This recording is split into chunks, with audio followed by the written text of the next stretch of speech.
जात पे ना पात पे मोहर लगेगी हाथ पे। इसलिए हाथ पे वोट डालकर भारी बहुमत से 5 तारीख को जिताएं।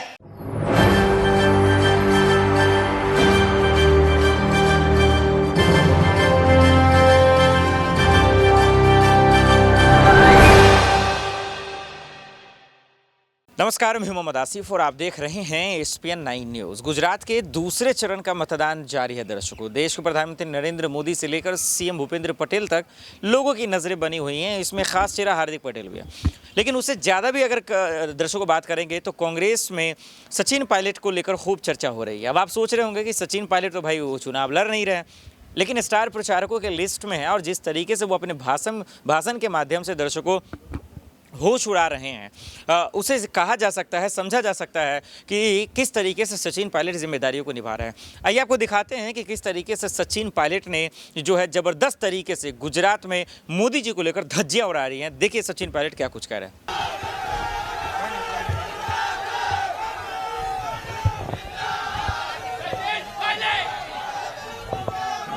कांग्रेस पार्टी के हमारे लोकप्रिय उम्मीदवार धर्मेंद्र पटेल जी, अरविंद चौहान साहब, दिनेश जी, राजू भाई देसाई साहब, सेंगल साहब, राजस्थान से मेरे साथ आए हमारे सम्मानीय विधायक सुरेश मोदी जी, मंच पर उपस्थित सभी नेतागण, साथियों, एक बार फिर गुजरात के लोगों को, आप सब लोगों को आने वाले 5 साल का भविष्य तय करना है। ये चुनाव बहुत महत्वपूर्ण है। 5 तारीख को वोट पड़ेंगे। और अभी देवेंद्र भाई का मैं भाषण सुन रहा था, मैंने उनसे पूछा, मैंने कहा आप उम्मीदवार हो, आप इतना शॉर्ट में भाषण दिया है आपने, तो उन्होंने कहा जनता मेरे को अच्छी तरह जानती है, मैं कितना काम किया नहीं किया, मेरे को भाषण देने की जरूरत नहीं है, मेरे को सब पहचानते हैं, जानते हैं। और आज जो माहौल मुझे दिख रहा है, आज की सभा में हमारी माताएं बहनें बैठी हैं, इस बात का प्रतीक है कि इस नौजवान व्यक्ति ने आपके बीच में मुश्किल समय में, कठिन समय में अपनी सेवाएं दी।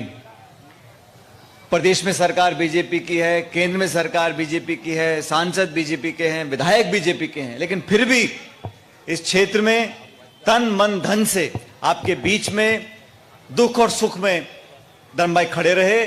और आज आप लोगों की जिम्मेदारी है कि 5 तारीख को जब वोट पड़े तो कांग्रेस के हाथ के निशान पर वोट डालकर इस विधानसभा क्षेत्र से हमारे छोटे भाई देवेंद्र भाई को जिताकर आपको भेजना है, विधायक बनाना है।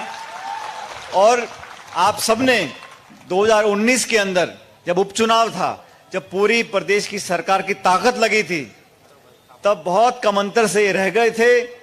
2,500-3 हजार वोट ऊपर नीचे होता तो आज ये विधायक बनते।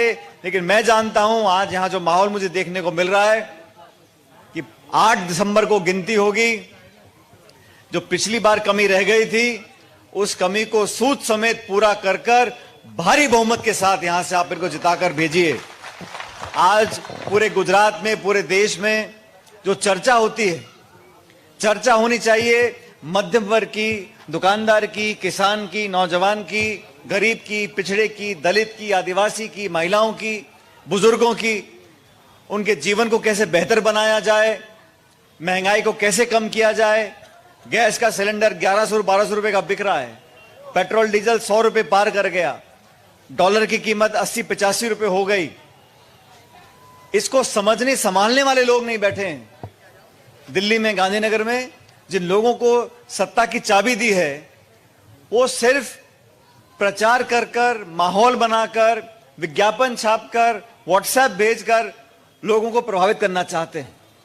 आज चुनाव होना चाहिए, प्रदेश और देश के अंदर निवेश हो, रोजगार लगे, उद्योग लगे, लोगों को आगे बढ़ने का मौका मिले। लेकिन कुछ लोग चाहते हैं कि चुनाव इन मुद्दों से हट जाए। किस नेता ने किस नेता को क्या बोल दिया, मेरे स्वाभिमान को चोट लग गई, मेरे को अपशब्द बोल दिए, मेरे को भुला भरा बोल दिया। अरे छोड़ो सबको, आप तो बताओ इस देश में, प्रदेश में महंगाई कब कम होगी? हमारे लाखों बच्चे कुपोषण से मर जाते हैं। हमारे गरीबों को, मध्यम वर्ग के लोगों को, छोटी मोटी दुकान चलाने वाले लोगों को जीएसटी की मार पड़ी है। नोटबंदी यहां पर कर दी।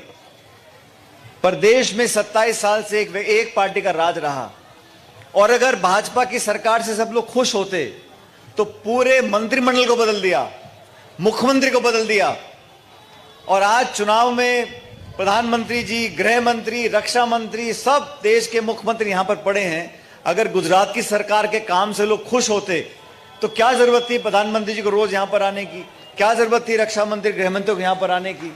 अगर मुख्यमंत्री के काम से, सरकार के काम से, मंत्रियों के काम से, विधायकों के काम से भाजपा हर चुनाव में अपने वर्तमान विधायकों का टिकट काट देती है, अपने मंत्रियों को हटा देती है, मुख्यमंत्री को हटा देती है, कोई जवाबदेही नहीं है। आपने 4 साल काम किया, आपको हटा दिया, अब सवाल किससे पूछोगे? बार बार मौका देते हैं और जितनी उम्मीद है उसके अनुरूप काम नहीं हो पाता। अभी हिमाचल प्रदेश में चुनाव हुए, मैंने कई दिनों तक वहां पर प्रचार किया। वहां पर बड़े अच्छे बहुमत के साथ हमारी सरकार बनने वाली है, और गुजरात के अंदर भी ये जो मर्जी प्रचार कर लें, लेकिन कांग्रेस पार्टी का कार्यकर्ता एक एक वार्ड, एक एक तालुका, एक एक पंचायत, एक एक गांव में मौजूद है, और मजबूती के साथ हम चुनाव लड़ रहे हैं।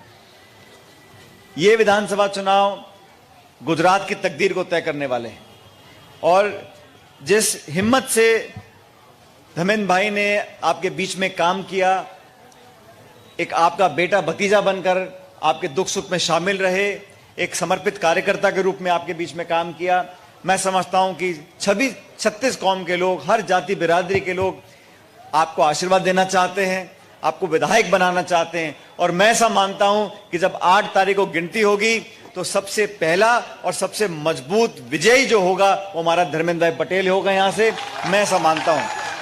और मैं तो हिमाचल प्रदेश में प्रचार कर रहा था, कल मैं राजस्थान में था। आप जानते हो राहुल गांधी जी की यात्रा चल पड़ी है पूरे देश के अंदर, और जिन मुद्दे को लेकर राहुल गांधी जी यात्रा निकले हैं, बहुत लोगों को परेशानी हो रही है। अच्छा, आप लोग मुझे बताओ, राहुल गांधी जी 3 महीने से पैदल चल रहे हैं, उन्होंने कभी किसी को गाली दी, किसी पे आरोप लगाया, किसी को बुला भरा कहा? वो सिर्फ किसान से, मछुआरों से, गरीब लोगों से, सैनिकों से, महिलाओं से, बच्चों से, सब लोगों से मिल रहे हैं, उनकी बात को सुन रहे हैं, और कहते हैं कि इस देश में संस्थाओं को मजबूत करना है, जमहूरियत को, लोकतंत्र को, प्रजातंत्र को मजबूत करना है, जनता की जवाबदेही सरकार को देनी चाहिए, गरीबी कम हो, कुपोषण कम हो, रोजगार लगे, महंगाई कम हो, इस मुद्दे को लेकर, और देश में जो एक प्यार, मोहब्बत, भाईचारा, अपनापन था वो बरकरार रहे, इस मुद्दे को लेकर वो यात्रा निकल रही है। लेकिन भाजपा के साथियों को बहुत परेशानी है, वो बहुत विचलित हो रहे हैं, क्योंकि लाखों लोग इस यात्रा से जुड़ रहे हैं, और राजस्थान में यात्रा आने वाली है 2-3 दिन के बाद। लेकिन मैं आपके बीच में आज वोट मांगने के लिए आया हूं, और मुझे लगता है कि आप सब पहले से मन बनाए बैठे हो। अभी जैसा धर्मेंद्र भाई बोल रहे थे, प्रधानमंत्री जी भी आएंगे, अभी 2-4 मंत्री पहले भी आ गए, और लोग भी आएंगे, लेकिन आप लोगों को न्याय के तराजू में दोनों तीनों उम्मीदवारों को तोलना है, और अपनी कृपा करके अपनी वोट जाहिर ना करें, अपनी वोट खराब ना करें। आप उस व्यक्ति को वोट दें जो जीत कर आपकी सेवा करने के लिए तैयार हो, और मैं जानता हूं कि यहां से विधायक बनेंगे, भारी बहुमत से धर्मेंद्र भाई बीत कर जाएंगे, और आप लोगों की सेवा के लिए हमेशा वो काम करते रहेंगे। बदलाव की हवा हर जगह है, हिमाचल में सरकार हम बनाने वाले हैं, और गुजरात में भी जो परिणाम आएंगे चौंकाने वाले आएंगे। ये जो हवा में सब घूम रहे हैं, 27 साल तक काम करते करते अब तुमको लगता है कि जनता से वोट मांगना ही बेकार है, जनता हमारी जेब में है, चुनाव से पहले आएंगे, 2-4 बड़े बड़े इवेंट करेंगे, अखबार में, टीवी में, मोबाइल में अपना फोटो दिखाएंगे और वोट ले जाएंगे। लेकिन जो काम करेगा, जो त्याग तपस्या से, समर्पित भाव से, ईमानदारी से लोगों के बीच में रहेगा, उस व्यक्ति को जनता चुनकर भेजती है। इसलिए मैं आपसे पुनः निवेदन करना चाहता हूं कि 5 तारीख को मतदान होगा। सुबह सुबह उठकर किसी के बहकावे में, किसी के लालच में, किसी के दबाव में नहीं आना, अपने मन की आवाज को सुनना है, और जो व्यक्ति आपके बीच में निस्वार्थ भाव से काम कर रहा है उसको अपना आशीर्वाद देकर वोट डालकर जिताना है। मैं आपसे अपील करता हूं। इसलिए सभी समाज के लोग, चाहे वो राजस्थान के हों, चाहे वो गुजरात के बाहर के हों, यहाँ के हों, स्थानीय हों, दलित हों, पिछड़े हों, मध्यम वर्ग के हों, अगड़े हों, किसी जातीय बिरादरी के हों, सब बातें भूलकर, और ये बहुत पुरानी बात हम कहते आए हैं, जात पे ना पात पे मोहर लगेगी हाथ पे। इसलिए हाथ पे वोट डालकर भारी बहुमत से 5 तारीख को जिताएं। और मैं बड़ा सौभाग्यशाली हूं कि मुझे आज इस चुनावी कार्यक्रम के बहाने आप लोगों से मिलने का मौका मिला, आप लोगों से आशीर्वाद लेने का मौका मिला। तमाम साथियों ने मेरा स्वागत सत्कार किया, मैं उसका बहुत आभारी हूं और परमपिता परमेश्वर से कामना करता हूं कि आप लोग हमेशा मुस्कुराते रहो, फलो फूलो, आगे बढ़ो, आपके बच्चे तरक्की करें और आपकी झोली में भगवान ढेर सारी खुशियां रहे। बहुत बहुत शुक्रिया। जय हिंद, राम राम साहब। आपने देखा कि किस तरीके से सचिन पायलट ने जीत का दावा भी कर रहे हैं और साथ ही साथ बता रहे हैं कि वाकई में कांग्रेस क्या थी, क्या है और क्या रहेगी, और इस बार गुजरात में जो है उनकी सरकार बन रही। बहरहाल देखते हैं दर्शकों आने वाले वक्त में क्या होता है और क्या वाकई में सचिन पायलट कांग्रेस को जीत दिला पाएंगे। जिस तरीके से जो है वो दावे कर रहे हैं, क्या दावे पर वो बरकरार रहेंगे या फिर 8 तारीख को मोदी जी के लहर में, आंधे में क्या ये भी उड़ जाएंगे, ये आने वाले वक्त में पता चलेगा। आज के लिए इतना ही, मुझे दीजिए इजाजत और आप देखते रहे SPN9 न्यूज़। नमस्कार।